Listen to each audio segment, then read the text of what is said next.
नमस्कार, good morning, सुप्रभात। आज का दिन रविवार का मतलब सूरज भगवान से है। सूरज भगवान की कृपा आप सबों पर सदैव बनी रहे। सूरज भगवान का कलर सफ़ेद है। कल मेरी पत्नी ने मुझसे एक सवाल पूछी, कैलाश मानसरोवर भी है, वृंदावन, पुराना वृंदावन जो अभी पानी में डूब चुका है वो भी है, रामेश्वरम पुल भी है जो पानी में डूब चुका है समुद्र में। तो इसका मतलब शिव भगवान भी थे, कृष्ण भगवान भी थे और भगवान राम भी थे, ये सभी लोग थे। तो मैंने कहा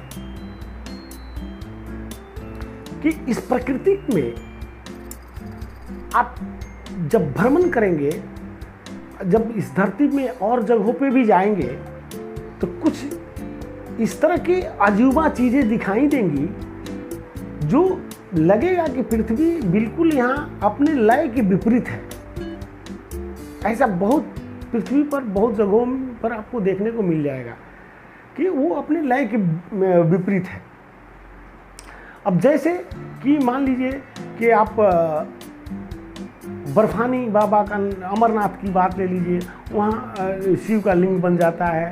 ज्वाला माई का ले लीजिए, वहाँ पे वो दीप जो है वो 24 घंटे प्रज्वलित होता रहता है, जलता रहता है। आंधियों में भी, बारिश के दिनों में भी, बारिश में भी वो जलता रहता है। तो जलता रहता है, इस तरह से वो एक शक्ति है। वहाँ पर मीथेन गैस का भंडार है जो ज्वालामुखी का जो ज्वालामाई का स्थान है, मंदिर है, तो ये गैस का भंडार है। अब वहाँ पे वो निरंतर वहाँ से लीक हो रहा है, निकल रहा है। तो इस तरह से मनोरम दृश्य जो प्रकृति ने हमें प्रदान किए हैं, हमें इसका आनंद उठाने के लिए, इसका अवसर समझने के लिए, और उसको हम वहाँ जाते हैं, वहाँ तीर्थाटन करते हैं, उससे हमारी आत्मा की शुद्धि होती है। हम मानव को समझने लगते हैं, हमें धर्म समझ में आने लगती है, हमें जीवन जीने के तरीके समझ में आने लगते हैं, हमारा जीवन सरल और आनंदित होने लगता है। तो इस तरह से हमारे पूर्वजों ने, अब देखिए, जैसे 7वीं 8वीं शताब्दी में वेदों की रचना हुई, उसके तत्पश्चात 9वीं 10वीं में उपनिषदों की, फिर 10वीं 11वीं में मान लीजिए शास्त्रों की, 11वीं 12वीं के बाद पुराणों की रचना हुई। और उस समय तक विश्वविद्यालय भी अपने अस्तित्व में आ चुकी थी, मतलब यूनिवर्सिटियाँ खुल चुकी थी। जैसे तक्षशिला यूनिवर्सिटी, नालंदा यूनिवर्सिटी, बोध गया यूनिवर्सिटी, काशी यूनिवर्सिटी, तो ये खुल चुकी थी, ये अपने अस्तित्व में आ चुकी थी। और इन्होंने पुराणों का रचना करने का जिम्मा ले रखा था और पुराण की रचना कर रहे थे। तो उस समय हमारे पूर्वजों ने, ऋषि महात्माओं ने जब धरती का भ्रमण किया तो देखा कि अरे यार, यहाँ तो प्रकृति का अजीब ही स्वरूप है जो काफ़ी मनमोहक है, आनंददायक है। जैसे ज्वालामाई का ही आप उदाहरण ले लें कि वहाँ एक दीप प्रज्वलित होता है, वो कभी आंधियों और बारिश में भी नहीं बुझता और कंटिन्यूअस जलता रहता है। वहाँ मीथेन गैस का भंडार है, उससे वो लीक हो रहा है, वो मीथेन गैस का जल रहा है, जो एकदम आनंददायक और मनोरम दृश्य है।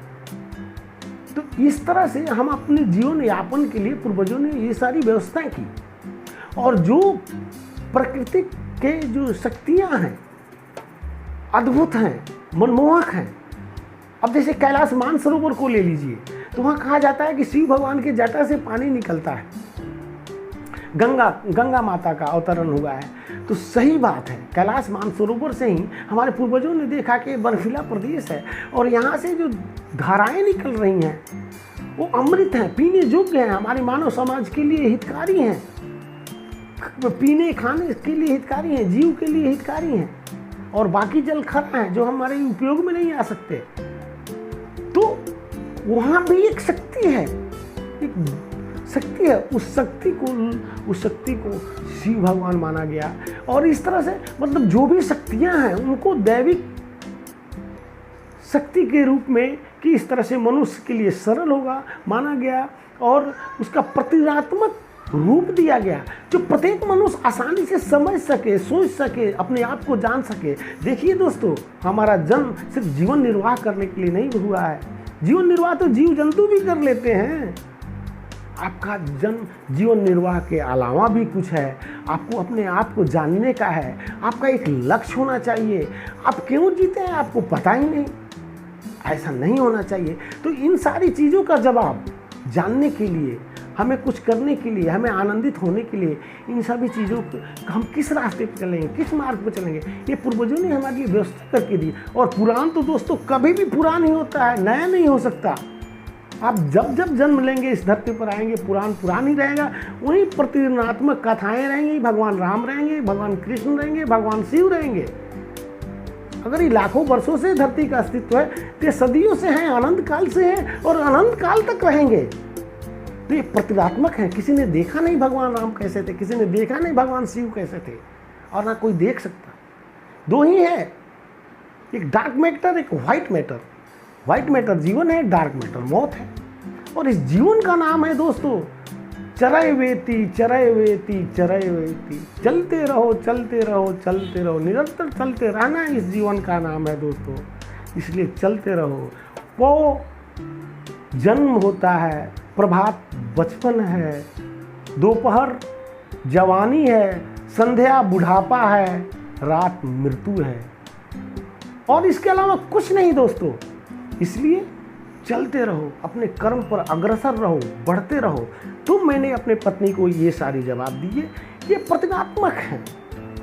और बाकी आप सबों की विचार अपनी अलग अलग जगह है, लेकिन मेरी जो विचार है, मैंने अपने भावना को आप सब के बीच प्रस्तुत किया। जो आपने सुना, मुझे बहुत बहुत धन्यवाद। फिर कल मिलूँगा, तब तक के लिए दीजिए मुझे इजाज़त।